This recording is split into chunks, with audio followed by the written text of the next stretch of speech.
નમસ્કાર દર્શક મિત્રો, મહામંથનમાં આપ સૌનું સ્વાગત કરું છું. શિક્ષણ કમિશનરનો એક પરિપત્ર વિવાદનું કારણ બની રહ્યો છે. કમિશનર આદેશ કરે છે કે શાળાઓમાં એની આજુબાજુના વિસ્તારમાં કેટલા શ્વાન છે એ ગણીને મોકલો. આજે માધ્યમિક શાળાના શિક્ષકોને આ કામ કરવાનું કીધું છે. આપણે ત્યાં આઈઆઈએમ આઈઆઈટીના પ્રોફેસરોને જે માન અને મોભો મળે છે એનાથી પા ભાગની વેલ્યુ પણ આપણે શિક્ષકોની કરતા નથી. એક બાજુ શિક્ષક દિન ઉજવાય અને એવું કહેવાય કે શિક્ષક એટલે રાષ્ટ્રનો નિર્માતા છે, એ ભવિષ્યના શિલ્પકાર છે, એમના હાથમાં તો દેશનું ભવિષ્ય છે. પણ આ જ શિક્ષકને જ્યારે રખડતા શ્વાન ગણવાનું કહેવામાં આવે ત્યારે આપણે એ શિક્ષકની કિંમત કોડીની કરી નાખીએ છીએ. ચૂંટણી સુધારાની સાથે સાથે એણે એ ખૂબ હોંશથી એ કેટલાય સરકારી કામમાં એ શિક્ષક જોડાતો હોય છે. આપણે એ પણ જાણીએ છીએ કે ક્યારેય કોઈ શિક્ષક કોઈ પણ પ્રકારના કામની ના પાડતો નથી. કદાચ આજ એક એવો કર્મચારી હશે કે જેની ગરિમાનો છેદ વારંવાર કોઈ ના કોઈ કારણોસર ઉડતો રહ્યો છે. બાકી નાની અમથી કચેરીના પટાવાળાને એની કાર્યક્ષેત્રની બહારનું કામ એનો અધિકારી એનો સાહેબ સોંપે તો એવું કહી દે કે આપણાથી નહીં થાય, આ મારું કામ નથી. હજુ એસઆઈઆરની કામગીરીની એ શિક્ષકોને કળ પણ નથી વળી ત્યાં બીજી એક આફત એમના દરવાજે ઊભી છે. રાજ્યના શિક્ષણ વિભાગે શિક્ષકો માટે પરિપત્ર કર્યો અને કીધું છે કે તમારે શૈક્ષણિક સંસ્થાઓમાં એની આજુબાજુમાં શાળાઓમાં કેટલા શ્વાન છે એની ગણતરી એ કરીને મોકલવાની છે. એક બાજુ જ્યાં શાળાઓમાં પૂરતા શિક્ષકો નથી, પરીક્ષા માથે છે, ત્યારે ચિંતા એ વિદ્યાર્થીઓની થવી જોઈએ જેમના માટે સરકારી શાળા સિવાય આજની તારીખે પણ બીજો કોઈ વિકલ્પ નથી. શૈક્ષિક સંગઠનો એનો વિરોધ કરી રહ્યા છે. આ કામગીરી શિક્ષકોના સમય અને ઉર્જાને બિનજરૂરી રીતે વેડફે છે એવું કહી રહ્યા છે. સૌથી વધુ બાળકોના ભવિષ્ય સાથે આવા કામ એ ચેડા કરે છે. તો એક શિક્ષકને એ વિદ્યાર્થીના ભવિષ્યની ગણતરી કરવાના બદલે એ શ્વાનના ટોળાનો એકડો ઘૂંટવો પડે ત્યારે હું માનું છું કે શિક્ષણનું એ મંદિર વહીવટી કચેરીમાં ફેરવાઈ ગયું હોય એવું શિક્ષકોને તો એટલીસ્ટ લાગે છે. શિક્ષકોએ ભણાવવાનું, ચૂંટણીના કામ કરવાના કે પછી એ શ્વાન ગણવા એવો એ સવાલ અત્યારે શિક્ષકો કરી રહ્યા છે. જ્ઞાનના પ્રસારમાં રોકાયેલા એ વિદ્વાનોને શ્વાન ગણવા જેવી પ્રવૃત્તિમાં લગાડવા એ એમના આત્મસન્માન પર ઘાત સમાન છે. સુપ્રીમ કોર્ટનો આદેશ એ રાજ્ય સરકારોને છે કે એમણે hospital, bus station, railway station અને તમામ જાહેર જગ્યાઓથી શ્વાનનું રસીકરણ કરે, એની નસબંધી કરે અને એમને શેલ્ટરમાં મોકલી દે. શિક્ષકો હજુ પણ એ વાતને કેટલાક અંશે સ્વીકારી રહ્યા છે કે શાળાઓમાં શ્વાનની ગણતરી અઘરો વિષય નથી, પણ જો એમને રેલવે સ્ટેશન અને બસ સ્ટેશનમાં કૂતરા ગણવા મોકલ્યા તો સહન નહીં કરીએ. એક મોટો પ્રશ્ન એ પણ છે કે હોસ્પિટલો, રેલવે સ્ટેશન કે બસ સ્ટેશન પર હવે પ્રાઇવેટ સિક્યુરિટી માટે પણ સરકારો લાખો કરોડો રૂપિયાનો ખર્ચ કરે છે. તો આવી જગ્યાનું સારી રીતે ફેન્સિંગ થાય, સિક્યુરિટી કરનારા લોકો એનું ધ્યાન રાખે તો આમાં શિક્ષકે કૂતરા ગણવા જવાની જરૂર ન પડે. પણ સરકારી બાબુઓની એક અલગ દુનિયા છે. એમના ઠાઠ અને વૈભવમાં પબ્લિક સિક્યુરિટી ક્યાંય છે નહીં. આ જે તમામ વિરોધો, આનાકાનીઓ વચ્ચે સૌથી મોટો સવાલ એ પણ છે કે સુપ્રીમ કોર્ટ આદેશ કરે અને સરકારો એ વિભાગને લખી નાખે કે તમે કૂતરાઓ એ ગણી લો, તો ખાલી ગણવાથી શું થવાનું છે? એની નસબંધીનું શું? એના રસીકરણનું શું? આ બધું તો કોઈ શિક્ષક કરી શકવાનો નથી. ત્યારે સવાલ એ થાય કે આવા કામમાં શિક્ષકોને જોતરતા એ શિક્ષણની ગુણવત્તા પર જે અસર થાય છે એને કોણ રોકી શકશે? બીજું, આ તમામ વિરોધોની વચ્ચે એક વાત એ પણ છે કે જે ગરીબના બાળકોને કે જે વૃદ્ધોને જે કૂતરાઓ જાહેરમાં કરડે છે એના માટે સરકારે અત્યાર સુધી કર્યું શું? ક્યાંક તમે એવું કહો છો કે એ એનિમલ લવર્સ, જેને આપણે જીવદયા પ્રેમીઓ કહીએ છીએ, એ વિરોધ કરે છે અને એના કારણે કૂતરાઓની સંખ્યાઓને કાબૂમાં નથી રાખી શકાતી? ક્યાંક એ દલીલો પણ થાય છે કે ક્યાંક કોર્ટના પણ આદેશો છે. તો હવે તો કોર્ટ પોતે કહી રહી છે કે ભાઈ તમે એનું રસીકરણ કરાવો, તમે એના વાડા બનાવો અને જ્યાં એમને રાખવા પડે ત્યાં રાખો, પણ એક સામાન્ય માણસની સુરક્ષા માટે આ કૂતરાઓથી એમને તો બચાવો. તો માત્ર એ બચાવવાની જવાબદારી એ શિક્ષકોની નથી. હોસ્પિટલો છે તો સિવિલ સુપ્રિન્ટેન્ડન્ટ છે, ભાઈ ફેન્સિંગ કરાવે હોસ્પિટલોનું, સિક્યુરિટી છે એ એને રોકે, કંઈક બસના ડેપો મેનેજરો છે એમની પણ જવાબદારી છે, એમનું કાર્યક્ષેત્ર પણ છે. તો એક વાતની સમજણ તો છે કે આ અત્યારનો આદેશ એ શિક્ષકોને એ શાળાઓની આજુબાજુમાં જ્યાં પણ શ્વાન છે, કૂતરાઓ છે એને ગણવા માટેનો છે અને શિક્ષકો એનો વિરોધ કરી રહ્યા છે. આપણે એ સવાલ પણ પૂછીશું કે કોર્પોરેશન અને નગરપાલિકાઓની આખરે જવાબદારી શું છે, એ એમને કરવાનું કામ એ શિક્ષકોને કેમ સોંપાય છે. કેટલાક તમારા સવાલોને આજે આમંત્રણમાં પૂછીશું.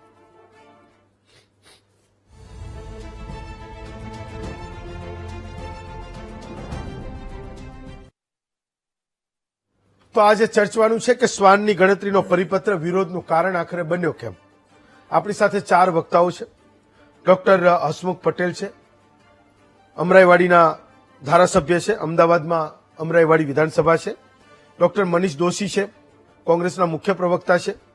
વિષ્ણુભાઈ પટેલ છે, એ આચાર્ય સંઘના પૂર્વ મહામંત્રી છે.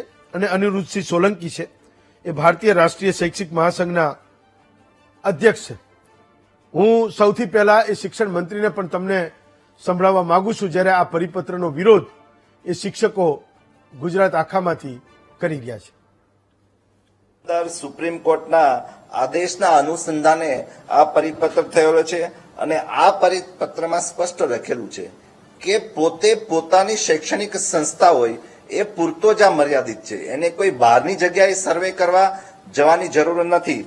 એટલે આ બાબતે અધિકાર ક્ષેત્ર હેઠળની તમામ શૈક્ષણિક સંસ્થાઓ હોય આ વિસ્તારમાં કામગીરી કરવાની છે, એ સુપ્રીમ કોર્ટના આદેશ અનુસાર કરેલું છે. ઓકે, ચાલો અનિરુદ્ધસિંહ, પહેલો સવાલ તમને કે પરિપત્ર એવું કહે છે કે સુપ્રીમ કોર્ટના આદેશ પછી રાજ્ય સરકારે તમને આ ગણતરી કરવાનું કીધું છે અને માત્ર એ સ્કૂલ અને સ્કૂલની આજુબાજુના વિસ્તારોમાં જ્યાં પણ શ્વાનની સંખ્યા છે એને તમારે ગણવાની છે. તો ભાઈ એ તો એક સરળ કામ છે કે જ્યાં શાળા છે એ શાળામાં કેમ્પસમાં ક્યાંય કૂતરાઓ હોય તો તમે ગણીને એ જિલ્લા શિક્ષણાધિકારીને મોકલી દેજો. એ કોઈ બહુ મોટી ડીલ નથી, એમાં કોઈ બહુ મોટું કામ નથી કે શિક્ષકોએ નોટ ને પેન લઈને નીકળવું પડશે ને આખા ગામના કૂતરાઓને ગણવા પડશે. અનિરુદ્ધસિંહ. જી હેમંતભાઈ, પહેલા તો વીટીવી ચેનલનો ખૂબ ખૂબ આભાર, કારણ કે વીટીવી શિક્ષકોના હિતની વાત હોય કે શિક્ષકોના આત્મસન્માનની વાત કરી ત્યારે વીટીવીએ શિક્ષકોની પડખે રહીને આવા વિષયો ઉઠાવતા રહ્યા છે અને જાગૃત પણ કર્યા છે. આપના પ્રશ્ન મુજબ અત્યારે જે પ્રકારે નામદાર સુપ્રીમ કોર્ટ દ્વારા જે દિશા નિર્દેશ આપવામાં આવ્યા છે જી, એના કારણે શિક્ષણ વિભાગ દ્વારા જે પરિપત્ર થયો છે જી, એ પરિપત્ર મુજબ પોતાના સંકુલની આજુબાજુ પરિસરનું અને પોતાના સંકુલમાં શ્વાનની ગણતરી કરવાનો વિષય છે.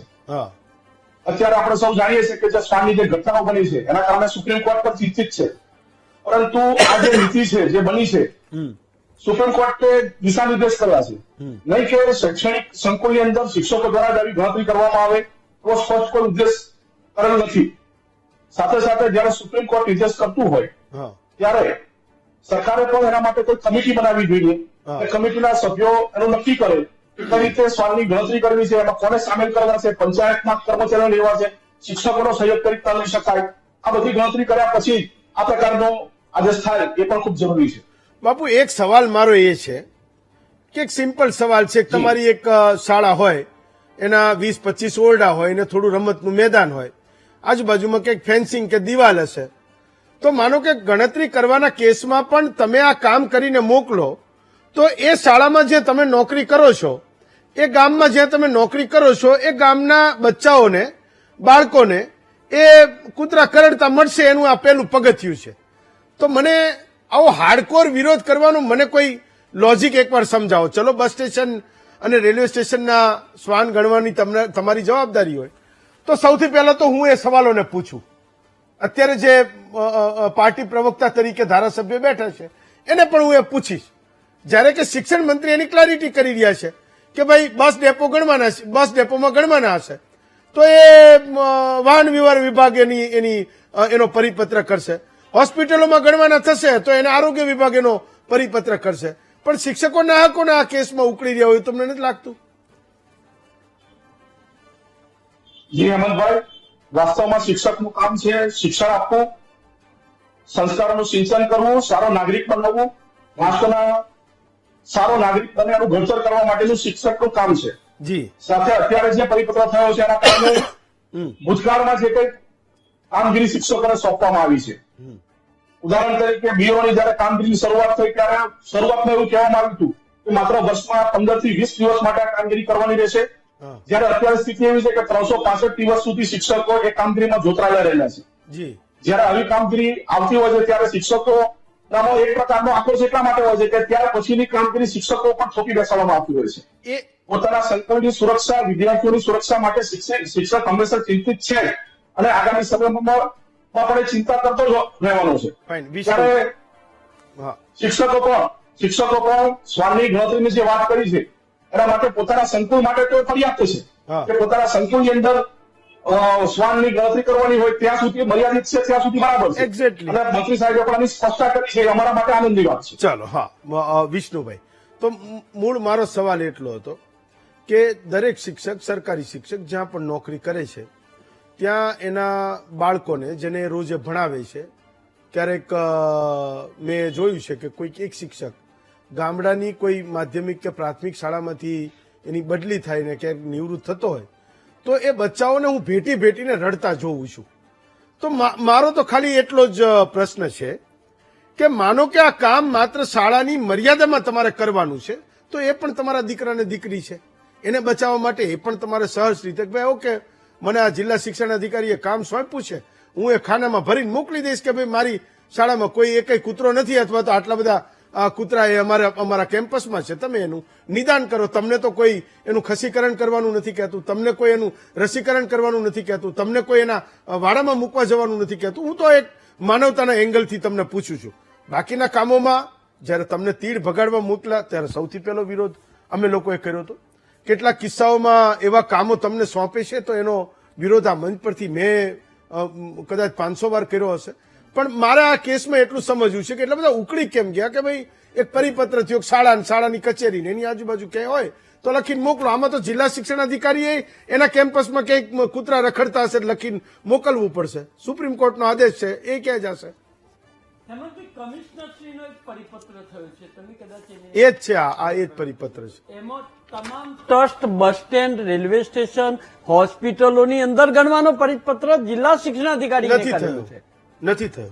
એમાં કમિશનરે જે પરિપત્ર કર્યો એમાં એણે એ આદેશને ટાંક્યો છે કે સુપ્રીમ કોર્ટે 100 કેસમાં સુઓ મોટો કરી હતી ને એમાં એમણે એવું કીધું કે ભાઈ દવાખાના, તમે જાહેર બસ સ્ટોપ, રેલવે સ્ટેશન, તમારી શાળાઓ, ત્યાં જ્યાં પણ રખડતા કૂતરાઓ છે એનું નિદાન કરો અને સામાન્ય માણસને એ હડકવાથી તમે બચાવો, અને એની નીચે એણે શાળાની વાત લખી છે. બીજું, હું આજે એક લેટર એ પણ લઈને આવ્યો છું કે ભરૂચના જિલ્લા શિક્ષણ અધિકારીએ એક ફરમો બનાવ્યો છે. એમાં એને એવું લખ્યું છે કે શાળાનું નામ, એટલે પહેલા તો શાળાનું નામ, પછી એને લખ્યું કે શાળાના કેમ્પસમાં રખડતા શ્વાનોની સંખ્યા, એમાં લખ્યું કે શાળાની આજુબાજુ રખડતા શ્વાનોની સંખ્યા, ના બસ સ્ટેશન, ના રેલવે સ્ટેશન, ના હોસ્પિટલ એવું નથી લખ્યું. અને ચોથું ખાનું એવું કહે છે કે આ અંગે આપના વિસ્તારના અધિકારીને તમે જાણ કરી છે કે કેમ.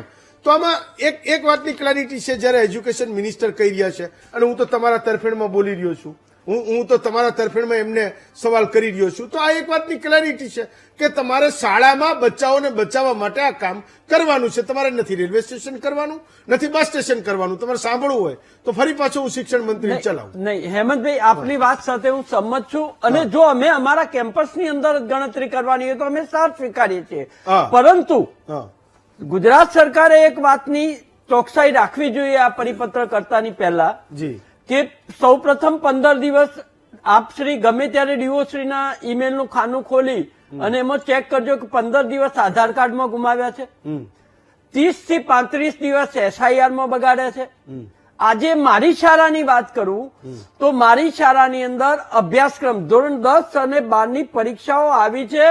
આજે સાહેબ 70% અભ્યાસક્રમ ચાલ્યો છે, 30% અભ્યાસક્રમ બાકી છે. હવે હું તો એવું ચોક્કસ આક્ષેપ કરીશ સાહેબ કે ગુજરાત સરકારના એક પણ અધિકારીનો દીકરો ગ્રાન્ટેડ શાળામાં ભણતો નથી.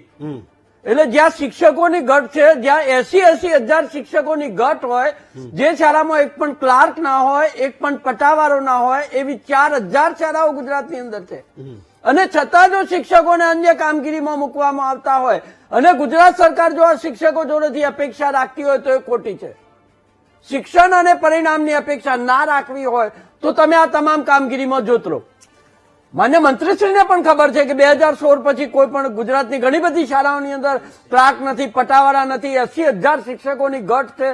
વારંવાર અમે રજૂઆત કરી ચુક્યા છીએ અને છતાં પણ આ બધા નવા મહમ્મદ તગલકી વિચારોની જેમ દિલ્હીથી દૌલતાબાદ ને દૌલતાબાદથી દિલ્હી, જો ગ્રાન્ટેડ શાળાના બાળકોના શિક્ષણનું ભવિષ્ય નહીં વિચારો તમે તો આ બાળકો ગામડાઓની અંદર, આ તો શહેર છે સાહેબ, ગામડાની અંદર એકના એક માત્ર શાળા છે ગ્રાન્ટેડ શાળા, અને જ્યાં ગણિત વિજ્ઞાનના શિક્ષકો નથી, એક પણ અધિકારીનો દીકરો 11-12 સાયન્સની અંદર ગામડામાં ભણતો હોય અને ત્યાં મેથ્સ કે ફિઝિક્સનો ટીચર ના હોય તો શું અધિકારી શિક્ષક પોતાના બાળકને એ શાળાની અંદર ભણાવશે સાહેબ?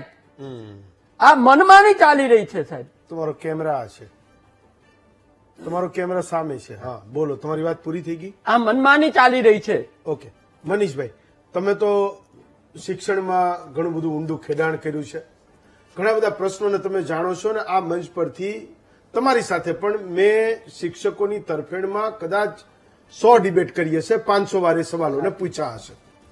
મારો સવાલ એ છે, એક લોજિકલી માનો કે કોઈ શાળાઓના કેમ્પસમાં રખડતા શ્વાન છે, કેમ્પસમાં છે, કેમ્પસની આજુબાજુ છે, તો આ મુદ્દો એ માનવતાનો મુદ્દો બને છે કે કેમ?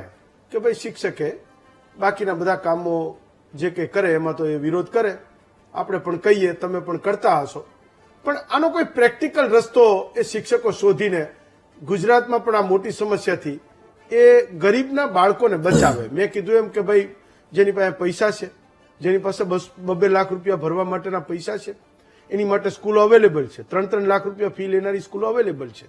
ચિંતા ગામડાના, શહેરોના એ ગરીબ અને મધ્યમ વર્ગના લોકોની કરવાની છે કે જેના બચ્ચાઓ સરકારી શાળામાં ભણે છે. નો પોલિટિક્સ, પ્યોર પ્રેક્ટિકલ વાત. ડોક્ટર મનીષ દોશી. હેમંતભાઈ, આપના માધ્યમથી અનેક વખત ગુજરાતની શૈક્ષણિક વ્યવસ્થા માટે, શિક્ષકો માટે આપણે અનેક વખત ચર્ચા કરી છે ને એમાં હંમેશા મેં એ વાત કીધી છે, સારું કામ થતું એ આવકાર્ય જ હોય અને સારા કામમાં જયારે શિક્ષકોમાં ક્યાંક આપણને એવું લાગતું હોય તો આપણે એ આ મંચ ઉપરથી હું પ્રમાણિકતાથી એ શ્રમિકની કાર્ડની નોંધણી વખતના ને મુદ્દા હતા, તેથી મેં સંપૂર્ણપણે લીધી કે ભાઈ જો ગરીબના બાળકને અધિકાર મળતો ને શિક્ષક એમાં માધ્યમ બનતા હોય તો એ સંપૂર્ણપણે આવકાર્ય, એનો વિરોધ અને એનો ન થવો જોઈએ. હું હંમેશા માનું છું, નામદાર સુપ્રીમ કોર્ટે આદેશ આપ્યો હોય એ આદેશમાં એમ નથી કીધું શિક્ષકો આગળ ગણતરી કરાવવાની. સવાલ એ છે કે માત્ર કેમ્પસ પૂરતી વાત છે તો કેમ્પસની અંદર શિક્ષકો તરત કહી દે, પણ શ્વાન છે એ એવું તો છે ને કે આ સરકારી શાળા છે કે ખાનગી શાળા છે, આ ઊંચી ફી વાળી છે અને આ ગ્રાન્ટેડ શાળા છે, શ્વાન તો બધી જગ્યાએ દેખાય છે, ત્યાં પણ સિક્યુરિટી છે. એનો મતલબ આ પરિપત્ર પછી ભારતીય જનતા પાર્ટીની સરકારે એ વાત તો સ્વીકારી છે કે ગુજરાતની અંદર લાખો રૂપિયા જે શાસકો ખર્ચી રહ્યા છે શ્વાન માટેના, એ પૈસા ક્યાં જઈ રહ્યા છે એની ગંભીરતાથી નથી થતી. નંબર 1, હું એ પ્રમાણિકપણે આ વીટીવીના માધ્યમથી કહું છું, કોઈ પણના બાળકને, ગરીબનું બાળક હોય પૈસાદારનું બાળક છે, એ બાળક શ્વાન ઓળખતું નથી આ ગરીબનું બાળક છે પૈસાદારનું બાળક, પણ એ શ્વાનથી બચે, શ્વાન એને કાટે નહીં, એ આપણે સૌ ઈચ્છીએ અને એ માનવતાની વાત છે અને એની માટે નિશ્ચિત ધોરણોથી થવું જોઈએ. એમાં કોઈ પ્રકારની રાજનીતિ ઉપર કહું, ગુજરાતમાં દરેક પ્રકાર કે આપણે શ્વાનની રસી નથી મળતી. મોટો ભાઈ તકલીફ શું થાય છે, અવેલેબલ નથી, ખાનગીમાં તો પૈસાદાર લોકો કરી લે, પણ મોટા ભાગની જાહેર હોસ્પિટલોમાં શ્વાનની રસી મેળવવી એ આપણા માટે મુશ્કેલીજનક સ્થિતિ થાય છે. હવે રહી વાત આખી ઘટનાની અંદર આ કેમ પરિપત્ર થયો, પરિપત્રની બાબતમાં કોંગ્રેસ પક્ષ તરીકે અમે કેમ આ મુદ્દો લીધો? એક તરફની આખી વાતમાં હેમંતભાઈ એ છે, નંબર 1, ગુજરાતમાં 60 જેટલી કામગીરી બિન શૈક્ષણિક શિક્ષણ સિવાયની કામગીરી એ શિક્ષકો ઉપર થોપી દેવામાં આવે છે.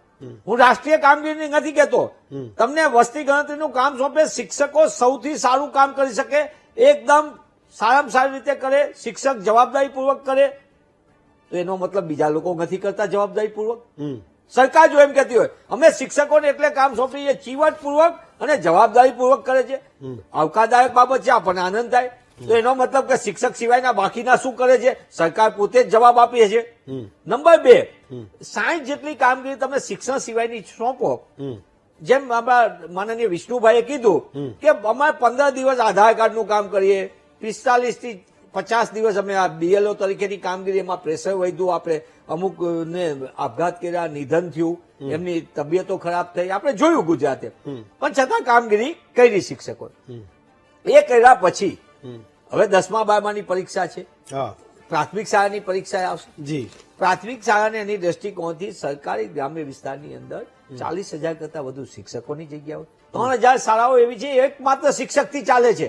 હું નથી કહેતો આ લોકસભાના પટલ ઉપર સરકાર સ્વીકાર્યું ગુજરાતમાં, અને તમે એમ કહો એ શિક્ષક નથી, વર્ગખંડ અહીંયા ક્લાર્કની જગ્યા નથી, અહીંયા નથી સેવકની જગ્યા, પટાવાળાની જગ્યા નથી, અને બધી વ્યવસ્થામાં એ પટાવાળાથી માંડીને પ્રિન્સિપાલ સુધી એક જ શિક્ષકે કામ કરવાનું હોય તો એ બાળકનું શું કરે? એને હું એમ કહું છું એને કાંઈ ન થાય તો એ ભણતર વગર નો રહેશે. વર્ગખંડની અંદર એક તરફ આપણે એમ કહીએ કે વર્ગખંડની અંદર ભારતનું ભવિષ્ય ઉજ્જવળ બની રહ્યું છે, અહીંયા ઘડાઈ રહ્યું છે, બીજી બાજુ વર્ગખંડની અંદર આપણે આપતા નથી શિક્ષક, ભણાવવાળો શિક્ષક નો, ને સ્માર્ટ બોર્ડની વાત કરીએ છીએ. એટલે આ વિરોધાભાસના કારણે ગુજરાત શિક્ષણમાં સતત પાછળ થતા. હું નથી કહેતો, કોંગ્રેસના પ્રવક્તા તરીકે નહીં, યુનિસેફનો રિપોર્ટ કે છે, અસરનો રિપોર્ટ કે છે, નીતિ આયોગનો રિપોર્ટ કે છે, ગુજરાત શિક્ષણમાં સતત પાછળ થતા. હેમંતભાઈ, મારી એક વાત એટલા માટે આગળ કરી, આ શ્વાનની વાત આવી ત્યાં તીર ભગાવવાનું કામ સોંપ્યું, આ કામ શિક્ષકોનું છે. ભૂંડ ભગાવવાનું, ભીડ ભેગી કરવાની, પંચ શાંતા શીખવાડવાનું, આ બધા પરિપત્ર ગુજરાતની બાહોશ સરકારે કર્યા છે. શિક્ષકોના સન્માન ઉપર ઘા થાય એવા પરિપત્રો કરીને ગુજરાતની શિક્ષણ વ્યવસ્થામાં અરાજકતા અને અવ્યવસ્થા ઉભી કરી, અને એના કારણે પછી તમે એમ કહો શિક્ષક, એક તરફ તમે વર્ષની અંદર એક બોર્ડ આપી દો, સરસ મજાનું પ્લે, સરસ મજાનું શિક્ષક કભી સાધારણ નહીં હોતા, પ્રલયો નિર્માણ શ્રી બોધ મેં પત્ર, ચાણક્યનું સુંદર વાત ને આપણે ફોટો પડાવી લીધો, ગુરુ દક્ષિણામાં ગુરુ દિવસ જઈ આવ્યા, પણ પછી શું ગુરુ પૂર્ણિમા પછી એ ગુરુ ક્યાં છે જે ગુરુ ગુજરાતનું ભવિષ્ય ઘડવાનું છે? મારી વાત એટલા માટે ગંભીરતાપૂર્વક છે કે બુદ્ધિનું દેવાળું ફેંકતા સુપ્રીમ કોર્ટ એવું નથી કીધું આ શિક્ષક, તમે વ્યવસ્થા કેમ નથી ઉભી કરતા અલગ?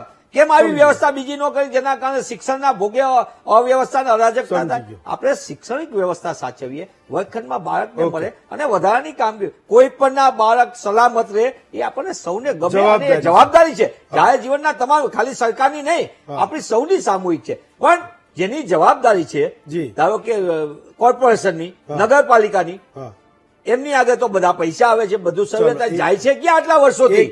એક એ સવાલ પણ છે, હું તમને પૂછું છું ડોક્ટર હસમુખ. મુદ્દો એ છે કે સુપ્રીમ કોર્ટ એકવાર કંઈક કહી દે તો સરકારોને એ ચાનક ઉપડે કે ભાઈ આ આપણે કરવું પડશે. સુપ્રીમ કોર્ટે ના કીધું હોત તો એ ગરીબ મધ્યમ વર્ગ જે બિચારો મોટરસાયકલ અને સાયકલમાં અને ચાલતા જાય છે એની ચિંતા કોણ કરતું? સરકારોની વાત આપણે કરીએ છીએ, કાં તો એને લોક કલ્યાણનું કામ કરવાનું છે, આ કલ્યાણકારી સરકાર છે. અધિકારીઓને પણ એ મનમાં આવે કે સુપ્રીમ કોર્ટે આદેશ કર્યો છે, સુપ્રીમ કોર્ટે આદેશમાં એવું પણ લખ્યું છે, જો તમે વાંચ્યું હોય તો તમને ખબર હોય, સુપ્રીમ કોર્ટે એવું લખ્યું છે કે ભાઈ જે નહીં કરે એને અમે લોકો કોર્ટમાં બોલાવશું. એટલે દરેક અધિકારી એનું એ પલ્લું ઝાડી રહ્યો છે, એ ખંખેરી રહ્યો છે એની જવાબદારી કે ભાઈ મેં તો લખી નાખ્યું. કમિશનર સચિવ કહે છે મેં કમિશનરને કહી દીધું, કમિશનર કહેશે મેં જિલ્લા શિક્ષણ અધિકારીને કહી દીધું, જિલ્લા શિક્ષણ અધિકારી કહેશે મેં તો આચાર્યને લખી નાખ્યું, આચાર્ય કહેશે મેં શિક્ષકને કહી દીધું ભાઈ ભરીને મોકલી દે. તો રસીકરણ, ખસીકરણ આ બધું થોડું શિક્ષક કરવા જવાનો છે? કોઈક એક રોડ મેપ તો છે નહીં કે આ ગરીબોને, આ મધ્યમ વર્ગને, આ આપણા બચ્ચાઓને કૂતરાઓથી આવી રીતે બચાવશું, એ તો છે નહીં. ભાઈ તમે કહી દીધું ભાઈ મોકલો અમને તમે ગણીને, સુપ્રીમ કોર્ટે આંકડાઓ જોઈને કરશે શું? સુપ્રીમ કોર્ટને તો એનું સમાધાન જોઈએ છે જે સરકારો કરી શકે, અને તમે શિક્ષણ વિભાગે પરિપત્ર કર્યો. મારો એક સવાલ એ પણ છે કે જો શિક્ષણ મંત્રી એવું કહેતા હોય કે રેલવે સ્ટેશન અને બસ સ્ટોપ ઉપર શિક્ષકોએ કૂતરાઓ ગણવા જવાના નથી, તો રેલવે સ્ટેશન અને બસ સ્ટોપનું કામ તો જે તે એ વિભાગવાળાને કરવું પડશે. તમે પોતે મેડિકલ પ્રેક્ટિશનર છો, તમને પણ ખબર છે કે સિવિલ હોસ્પિટલોમાં પણ આ સ્થિતિ છે, તો એ કામ સુપ્રિન્ટેન્ડન્ટોએ કરવું પડશે, કારણ કે ત્યાં તમે સિક્યુરિટી માટે હજારો લાખો કરોડો રૂપિયા ખર્ચો છો. માત્ર શિક્ષક શું કરવા? ડોક્ટર હસમુખ, જવાબ આપો. નમસ્કાર હેમંતભાઈ. જી નમસ્કાર. આપની વ્યથા જાણી હેમંતભાઈ મેં, જી. અને મનીષભાઈ, વિષ્ણુભાઈ, અનિરુદ્ધભાઈ પણ સાંભળે મેં. આપણા જે સવાલો છે એના જવાબના અનુસંધાનમાં હેમંતભાઈ કહું તો આપને, તમે કદાચ એમ કે છેલ્લા ઘણા દિવસથી ન્યૂઝમાં અને ઓરલી પણ સાંભળેલું હશે કે સ્વાન ડોગથી ઘણા બધા બાળકો, વૃદ્ધો અને એ બધા જે ઇન્જર્ડ થયેલા છે, ઘણાના અકસ્માતે મોત પણ થયેલા છે. આના અનુસંધાનમાં હેમંતભાઈ કોર્ટની લાર્જ બેચ જે કહેવાય એમાં 3 જજ હતા. જસ્ટિસ વિક્રમભાઈ નાથાણી સર, પછી જસ્ટિસ સંદીપ મહેતા સાહેબ અને જસ્ટિસ અંજારિયા સાહેબ. આ 3 જે જજ હતા એમની બેચની અંદર માનવતાના ધોરણે હેમંતભાઈએ ચુકાદો આપેલો છે. એના અનુસંધાનમાં જે અત્યારે ચર્ચા ચાલી રહી છે શૈક્ષણિક વિશે જ ખાલી, પણ એવું નથી. એ ચુકાદામાં સાહેબ સ્પષ્ટ લખેલું છે જી કે school, hospital, bus stand, sports complex હોય, રેલવે સ્ટેશન છે, જી જે જાહેર જીવન સાથે સંકળાયેલા છે અને જ્યાં વધારે અવર જવર રહે છે, એ સંસ્થાઓને એમના જે અધિકાર ક્ષેત્રમાં આવતા હોય જી એના શ્વાનોની નોંધણી કરવાની છે. એના અનુસંધાનમાં પરિપત્ર છે સાહેબ. જી આપનો અને બીજા વક્તાશ્રીનો પણ મેં અત્યારે સાંભળ્યું સાહેબ. જી તો એના અનુલક્ષીને એમ કે ભાઈ કેમ કરવાની આ ગણતરી, એનાથી શું છે. પછી મનીષભાઈ તો એમ પણ કીધું હતું કે ભાઈ આ જવાબદારી એમ કે કરીને શું કરશે આ લોકો. ઘણા બધા વક્તાઓએ વાત કરી. જી. એના અનુસંધાનમાં હેમંતભાઈ મારે એટલું કહેવાનું કે ગવર્મેન્ટ આ ચુકાદો નહોતો આવ્યો એના પહેલા પણ કામ કરતી હતી, પણ છતાંય અકસ્માતે આવા બનાવ બનતા હતા.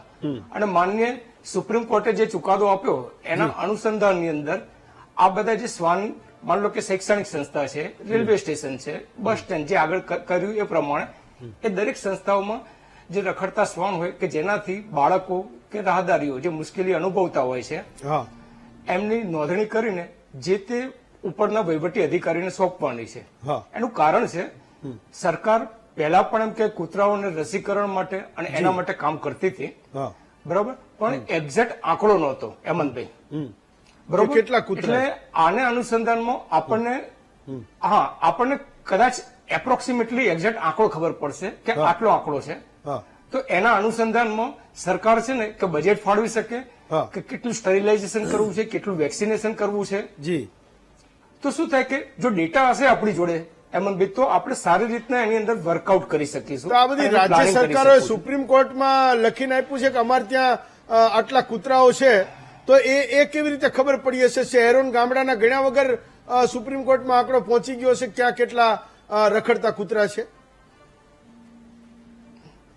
એ કૂતરાઓ ગણીને કદાચ આંકડો ગયો હશે, પણ આ સુપ્રીમ કોર્ટના ચુકાદાના અનુસાર જે 3 જજની બેચે એમ કે જે માનવતાના ધોરણે આપ્યું છે એના અનુસંધાનમાં બને એટલું એક્ઝેક્ટ ક્રાઇટેરિયા મળે કે કેટલા કૂતરા છે, એના અનુસંધાનની અંદર Fine. Budget Wow. ફાળવી શકાય હા. અને વેક્સિનેશન અને એ પણ કરી શકાય. અને રહી વાત હેમંતભાઈ જે શિક્ષકોની વાત કરવામાં આવે છે, જી. તો મને ખબર નથી પડતી કે શિક્ષકોની કાર્યશૈલી ઉપર કેમ સવાલ ઉઠાવવામાં આવે છે. કારણ કે શિક્ષક એવો માણસ છે હેમંતભાઈ કે જેનું બાળકો પણ માનતા હોય છે, એમના જે વાલીઓ હોય છે એ પણ માનતા હોય છે, એક આદરપૂર્વક જોતા હોય છે. અને જયારે એ સમાજમાં જયારે કે શિક્ષક કે આ રીતની વ્યવસ્થા છે અને આ રીતના કૂતરાઓ છે આપના બાળકને અથવા આપને હેરાન કરે છે, એના અનુસંધાનમાં આ અમે મોકલીએ છીએ, તો શિક્ષકોની સાથે સાથે સમગ્ર સમાજ પણ જાગૃત થાય આના માટે. Okay fine. ડોક્ટર એના માટે કામ સોંપવામાં આવેલું છે. ડોક્ટર દોશી, મારો એક સવાલ એવું કોઈ strict હું આવું હાજી. હસમુખભાઈ હા, બોલો સર. ડોક્ટર દોશી, મારો એક સવાલ એ છે કે તમે એવું કીધું કે ભાઈ શિક્ષકોને જ કામ કેમ સોંપો, તમે બીજા કોઈને કામ કેમ નથી સોંપતા? તો કાલ માનો કે તલાટીઓને કોઈ કામ સોંપ્યું, એ વિરોધ કરવા આવ્યા, તો તમે તો કાલે એનો પક્ષ લેશો કે ભાઈ શેના માટે આ કામ તમે સોંપ્યું? એક બાજુ તમે એવું કહો કે આ તો માનવતાનું કામ છે, શિક્ષકોએ એનો વિરોધ ના કરવો જોઈએ. કાલ તલાટીઓ આવશે, તમે તલાટીનો વિરોધ કરશો. મારે એ સમજવું છે કે પ્રેક્ટિકલ સોલ્યુશન આવું વિષ્ણુભાઈ, પ્રેક્ટિકલ સોલ્યુશન આ વાતનું કોઈ છે કે નહીં? વિરોધ કરવાના 1000 કારણો છે, પણ મારે આ લોજિકને સમજવું છે કે કાલે મહાનગરપાલિકાના 5000 કર્મચારીઓ મેદાનમાં ઉતરે કે ભાઈ અમે અમારે શેના માટે કૂતરાઓ ગણવાના, તો તમે કહેશો કે ભાઈ અમને શેના માટે ગણવાના. મારે એ સમજવું છે. આ તો કંઈક સમાધાનના ભાગરૂપે કંઈક જવું જોઈએ. હેમંતભાઈ, બહુ સરસ મજાનો પ્રશ્ન કર્યો. હા, બોલો. વ્યવસ્થા, જાહેર વ્યવસ્થા સચવાવા માટે જે આદેશ આવ્યા એના માટે જે રીતની પદ્ધતિ થાય છે અત્યાર સુધીમાં, એમાં દર વખતે મને હસમુખભાઈની એક વાત સાંભળતો તમારા પ્રશ્ન પહેલા એટલા માટે સેજ કહી દઉં. હસમુખભાઈ એમ કીધું કે શિક્ષકોની બહુ મોટી અસર પડતી હોય છે. વાત સાચી, શિક્ષકોની સમાજ ઉપર મોટી અસર છે અને સારી અસર છે. એ હું સ્વીકૃતિ એટલા માટે કહ્યું કે હું પણ શિક્ષકનો સંતાન છું. પણ સૌથી મોટી વાત શું ખબર, તીર ભગાવવામાં તીર ઉપર કેવી અસર પડી, ઓલા શૌચાલય ગણવામાં શિક્ષકો ઉપર કેવી અસર પડી, ભીડ ભેગી કરવામાં સાહેબ આવે ત્યારે કરીએ તો શિક્ષકોની શું અસર. એટલે આવી વાત કરવામાં હું સન્માન સાથે હસમુખભાઈને હું એક સારા જનપ્રતિનિધિ તરીકે સન્માન સાથે કહું છું. સવાલ એ નથી, આખી વાતમાં તલાટીને સોંપવામાં જ આવી હતી કામગીરી. તમે સમજો, આ કામગીરી તલાટી સોંપાય, પણ એમના યુનિયને દબાણપૂર્વક ફગાવી દીધી અને સરકાર ઉપર દબાણ કર્યું તો એ પરિપત્ર રદ થઈ ગયો. પેલા સોંપવાની હતી કામગીરી, પણ પછી શું થયું હેમંતભાઈ, શિક્ષકમાં શું યુનિયન એમના જોરદાર, વ્યવસ્થા જોરદાર, નમસ્તે ગુરુ સર વસલે કરવા જાય એટલે જેવા પહોંચી ગયા એટલે ઉપરના બધા નીચે બધા શિક્ષકો જે કરવું પડે એ કરવું પડે અને એ કરી રહ્યા છે. અને એના કારણે ગુજરાતમાં લાંબા સમયથી આપ જોતા હશો કે બધી કામગીરી, હું હજી પણ પુનઃ કહું છું, રાષ્ટ્રીય કામગીરી જે કાંઈ સોંપાતી હોય એ શિક્ષક સમુદાય વર્ષોથી કરે છે ને કરવી જોઈએ, કારણ કે એના કારણો છે. એ ગંભીરતાથી અને રાષ્ટ્ર માટેની કામગીરી છે અને શિક્ષકને સમુદાય એ સન્માન સાથે કરે છે ને કરતું આવશે. મોટો ફોર્સ, એ મોટો ફોર્સ છે અને એની ગંભીરતા એ સમજે છે. સવાલ એના કરતા બીજો છે. આખી વાતમાં અગાઉ સુપ્રીમ કોર્ટની અંદર મોકલી દીધું, આંકડા આપી દીધા સરકારે, બધા આંકડા આપે એવી રીતે કરોડો રૂપિયા Ahmedabad municipal corporation, Vadodara municipal corporation, Rajkot મહાનગરોમાં બધી જગ્યાએ ખસીકરણ માટેના લાખો રૂપિયા ખર્ચે છે. એ ખર્ચા પછી આજે બી એમની આગળ તો કોઈ આંકડો જ નથી કે શું થયું, કેવી રીતે થયું.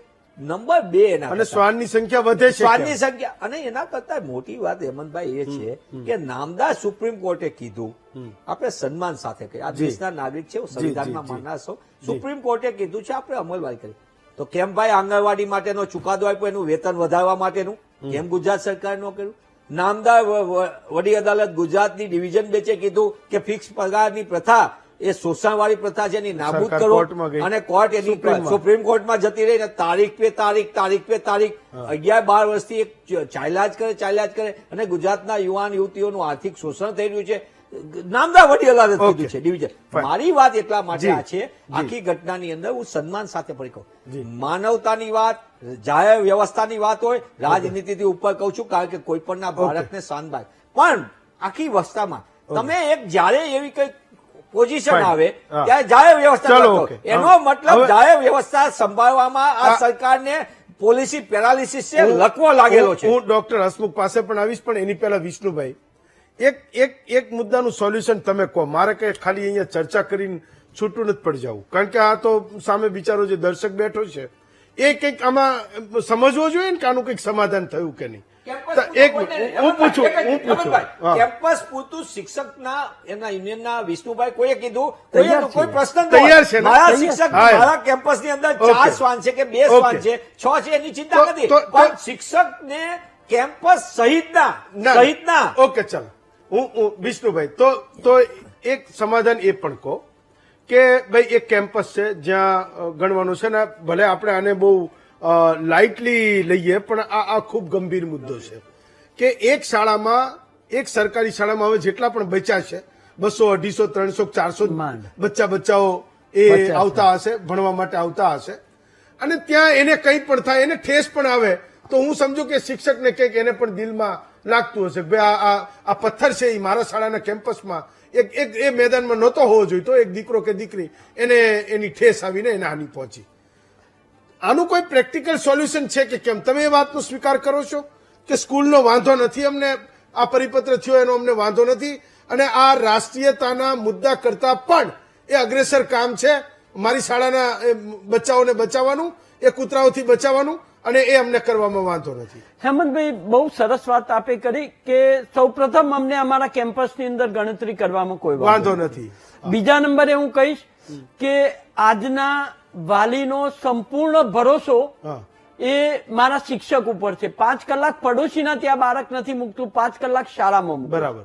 મને એવા ઘણા બધા ગુજરાતની શાળાઓના કિસ્સાઓ યાદ છે હા. કે શાળાના કેમ્પસની અંદર બાળકને ઠેસ આપવી, વાગવું, બીમાર પડવું, જે વાલી તો ખેતરમાં હોય, ક્યાંય નોકરી કરતો હોય હા. અને એ જ શાળાનો શિક્ષક ખભે ઉપાડીને દોડતો દવાખાને બરાબર ગયો છે. માનવતા માટે શિક્ષક અગ્રેસર છે, રહેશે, આજે પણ છે અને આવતીકાલે પણ છે. હા. માનવતાવાદી કામો કરવા માટે અમે બેઠા છીએ. ઓકે. પણ હેમંતભાઈ, મને આ બિચારો બાપરો અને લાચાર શિક્ષક કરી દીધો છે ને સરકારે, એની સામે વાંધો છે. ઓકે. કેમ કે ગુજરાત સરકારની અંદર જેટલું શિક્ષણમાં બજેટ વપરાય છે એના અમુક ટકા બજેટ પશુપાલનમાં વપરાય છે. અને પશુપાલનમાં ગામે ગામ અને વિસ્તારવાર વેટેનરી ડોક્ટરો પણ છે. તો એ લોકો કેમ એ લોકોને કામગીરી આપી શકતા નથી? જેના વિભાગની કામગીરી છે એને જ આપો ને તમે. શું કામ શિક્ષકોને માથે ટોકી દો છો? મારો વિરોધ ત્યાં જ છે.